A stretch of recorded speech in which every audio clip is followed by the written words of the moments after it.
और जैसे पुनर्जन्म के ऊपर जो बहुत सी भ्रांतियां हैं मानव के अंदर, तो पुनर्जन्म होता है और पुनर्जन्म के आधार से ही यहाँ कोई गरीब है, कोई अमीर है, पूर्व जन्म के संस्कार से, और कोई रोगी है, कोई स्वस्थ है, कोई मंत्री है, कोई प्रधानमंत्री है, कोई एक रिक्शा चालक है, कोई कागज चुभता फिरता है, कोई कुछ कर रहा है। तो ये पूर्व जन्म की किस्मत है, पूर्व जन्म के प्रारब्ध में लिखे हुए संस्कार से है। अब इससे दो बात सिद्ध होगी। एक तो जन्म मृत्यु ऐसे है, ये बिल्कुल सही विधान है और इन मुसलमान भाइयों का कहना ये गलत है, और कुरान शरीफ से भी स्पष्ट हो गया कि वो, और हजरत मोहम्मद की जीवनी से स्पष्ट हो गया। वास्तविकता यही है कि जब तक पूर्ण परमात्मा सत्पुरुष की साधना, उस अल्लाह अकबर की सत साधना नहीं मिलेगी, तब तक जन्म मृत्यु सदा बनी रहेगी। ये कब्र के अंदर रहना, ये विधान बिल्कुल गलत है, ये कुरान शरीफ को नहीं समझ पाए। और उस सदा के लिए समाप्त कराने के लिए परमात्मा ने दया कर रखी है अपने सभी पुण्यात्माओं पर, क्योंकि उस परमात्मा के सभी बच्चे हैं। जीव हमारी जाति है, मानव धर्म हमारा, हिंदू मुस्लिम सिख ईसाई धर्म नहीं कोई नारा। हम सभी एक परमात्मा के बच्चे हैं, उस अल्लाह अकबर के बच्चे हैं। हम शैतान के लोक में रह रहे हैं, यहाँ बयान माटी कर रखी सबकी। आज सब कुछ दिखाई देता, कल मृत्यु हो जाती है, कुछ भी साथ नहीं। ये धोखे में देकर और विवश करके रखा हुआ है, ये सारे काम जबरदस्ती करवाता है। हजरत मोहम्मद को इसने अपना ज्ञान जबरदस्ती पढ़ाया, हजरत जबरील देवता के माध्यम से डरा धमका कर। इसका विधान दिखाएंगे कुरान शरीफ का ज्ञान कैसे दिया गया। हजरत मोहम्मद जी को डरा धमका के, विवश करके, उसका बुरा हाल करके, तब उसको वो बाई फोर्स एक फरिश्ते ने उसको ये कुरान शरीफ का ज्ञान दिया।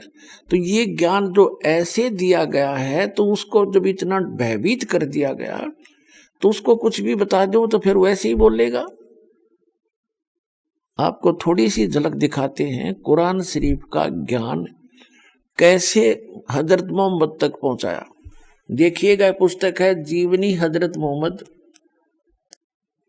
सल्लल्लाहु अलैहि वसल्लम, मोहम्मद इनायतुल्लाह सुबानी, जीवनी हजरत मोहम्मद सल्लल्लाहु अलैहि वसल्लम, मोहम्मद इनायतुल्लाह सुबानी, अनुवादक नसीम गाजी फलाही, मकरजीबी मकतबा इस्लामी पब्लिशर्स नई दिल्ली। जीवनी हजरत मोहम्मद सल्लल्लाहु अलैहि वसल्लम, हिंदी इस्लामी साहित्य ट्रस्ट प्रकाशन 8181, सर्वाधिकार प्रकाशकाधीन है। नाम मूल किताब मोहम्मद अरबी उर्दू, प्रकाशक है मरकजी मकतबा इस्लामी पब्लिशर्स, D307 दावत नगर, अबुल फजल एनक्लेव, जामिया नगर, ऐसे ऐसे। और ये कहां से मुद्रक है? HS ऑफसेट प्रिंट्स, नई दिल्ली 2। अब इसमें आपको दिखाते हैं 67 पृष्ठ से शुरू करते हैं। प्यारे नबी सल्लल्लाहु यानी हजरत मोहम्मद की 40वीं सालगिरह करीब आई। अब आप पर वह हकीकत खुलनी शुरू हो गई जिसकी आरजू में आप जी रहे थे। आप सल्लल्लाहु यानी हजरत मोहम्मद को सच्चे स्वप्न दिखने शुरू हुए, उनसे आप पर हकीकत खुल गई। अब देखेंगे 68 पर 68 पृष्ठ पे। इसी तरह रमजान के कुछ दिन बीत गए। एक दिन आप सल्लल्लाहु हजरत मोहम्मद गुफा में आराम कर रहे थे और सुबह का सुहाना समय था। अचानक एक फरिश्ता दिखाई दिया, बहुत ही खूबसूरत और हसीन फरिश्ता, हाथ में हसीन रेशम का एक टुकड़ा भी था। बोला, पढ़ो। आप सल्लल्लाहु यानी हजरत मोहम्मद घबरा गए, फरमाया मुझे पढ़ना नहीं आता।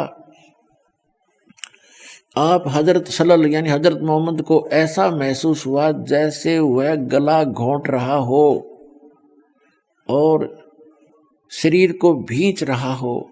फिर छोड़ दिया और कहा पढ़ो। फरमाया हजरत मोहम्मद ने कि मुझे पढ़ना नहीं आता। पुण्यात्माओं, ऐसे डरा धमका के कैसा ही कुछ भी ज्ञान दे दो वही मानना पड़े।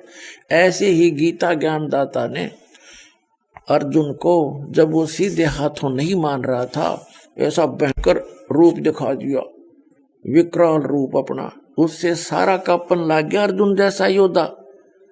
और फिर उसने जो कहा वो सारी मान ली इसने, वही तरीका इसने अपनाया।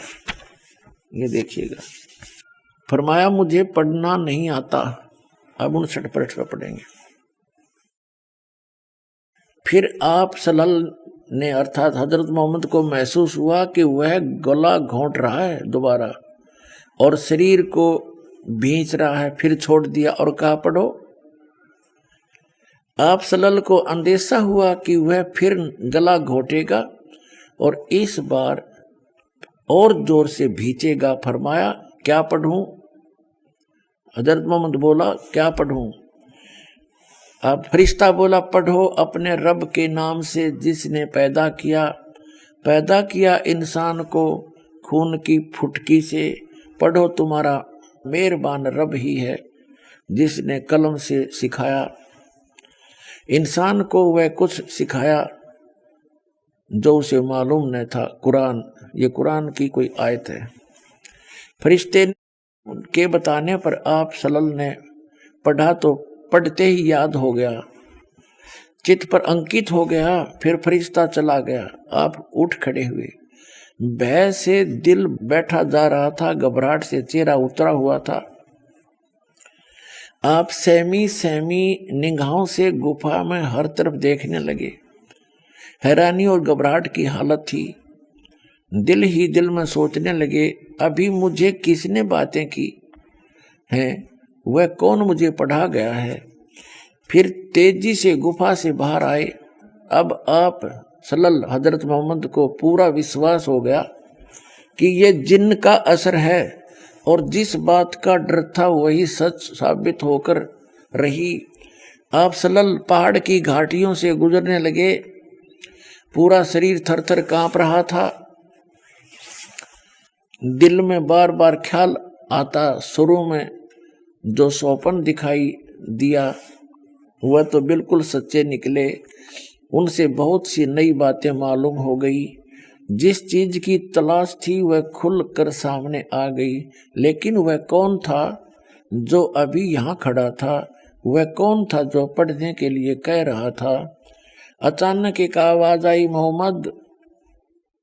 आप सल्लल्लाहु यानी हजरत मोहम्मद चौंक पड़े। घबरा कर सिर ऊपर उठा देखा तो वही फरिश्ता आदमी की सूरत में खड़ा था। वह पुकार कर कह रहा था, मोहम्मद तुम अल्लाह के रसूल हो और मैं जिब्रील हूँ। आप सल्लल्लाहु की घबराहट और बढ़ी। डर से रोंगटे खड़े हो गए, भय से कदम रुक गए। कभी दाईं तरफ देखते, कभी बाईं तरफ।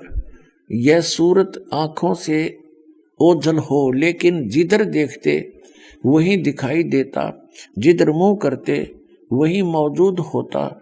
आगे बढ़ें या पीछे हटे, नजर नीचे करें या ऊपर उठाएं, हर तरह हर जगह वही फरिश्ता दिखाई देता। फरिश्ता चला गया। आप हजरत मोहम्मद अपनी पत्नी खदीजा के पास आए।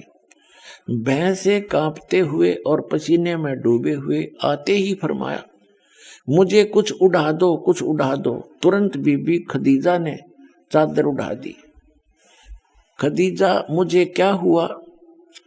तुम ही बताओ, यह मुझे क्या हुआ? फिर जो कुछ देखा था वह बयान किया और फरमाया, मुझे अपने बारे में डर है। बीबी खदीजा बहुत समझदार थी। ये बातें सुनकर जरा भी न घबराई। उन्होंने आप हजरत मोहम्मद सल्लल्लाहु को इज्जत की नजर से देखा और बोली, चाचा के लाडले खुश हो जाइए और जो कर रहे हैं करते रहिए। उस जात की कसम जिसके हाथ में खदीजा की जान है, आप इस उम्मत के नबी होंगे। आप तो सच बोलते हैं, रिश्तों को जोड़ते हैं, अमानतों में खानत नहीं करते, निर्धनों को बेसहारा लोगों को सहारा देते हैं, मेहमान की खातिर आदि।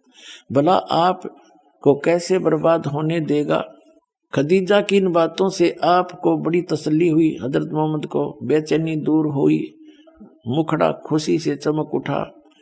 आप सल्लल्लाहु ने इस तसल्ली पर उनका शुक्रिया अदा किया और फिर सो गए। बीबी खदीजा ने आप सल्लल्लाहु की बातों पर विचार किया तो बड़ी खुश हुई, किंतु साथ ही साथ कुछ डरी भी। आप काबा का तवाफ करने चले, रास्ते में बरका मिल गए। देखते ही आपसे बोले, भतीजे तुमने क्या देखा है। आपने सारी बात बता दी। बरका ने कहा, उस जात की कसम जिसके हाथ में मेरी जान है, तुम ऐसे ऐसे। अब कहने का भाव ये है पुण्यात्माओं कि कुरान शरीफ का ज्ञान इस प्रकार इस काल भगवान ने, कुरान शरीफ के ज्ञान दाता ने फरिश्ते के माध्यम से हजरत मोहम्मद तक पहुंचाया। और पूरे मुसलमान धर्म के भाइयों का, मुसलमानों का कहना है कि जो भी ज्ञान, जैसे भी वचन कुरान शरीफ के ज्ञान दाता, जिसको मुसलमान भाई अपना अल्लाह मानते हैं, उसने जो भी शब्द कहे एज इट इज, बगैर किसी बदले कमी बेसी के, फरिश्ते ने हजरत मोहम्मद तक पहुंचाए। चाहे वो आकाशवाणी के माध्यम से, चाहे ऐसे सीधा आकर के, या उसके अंदर सीधा टेलीग्राफिकली उसमें भर दिए, फिर वो बोलने लायक गया, जैसे भी। तो इससे दास क्या सिद्ध करना चाहता है कि इस प्रकार कुरान शरीफ के ज्ञानदाता ने हजरत मोहम्मद जी को डरा धमका के यो कुरान का ज्ञान बताया। और इतना डरा हुआ आदमी एकदम अचानक को फरिश्ता आ जावे तो बड़े बड़े का कलेजा हिल जाए। तो ऐसे ये कुरान शरीफ का ज्ञान प्राप्त है। और उसने जो भी आदेश दिया हजरत मोहम्मद जी ने आगे उसी तरह बोलते रहे, बताते रहे।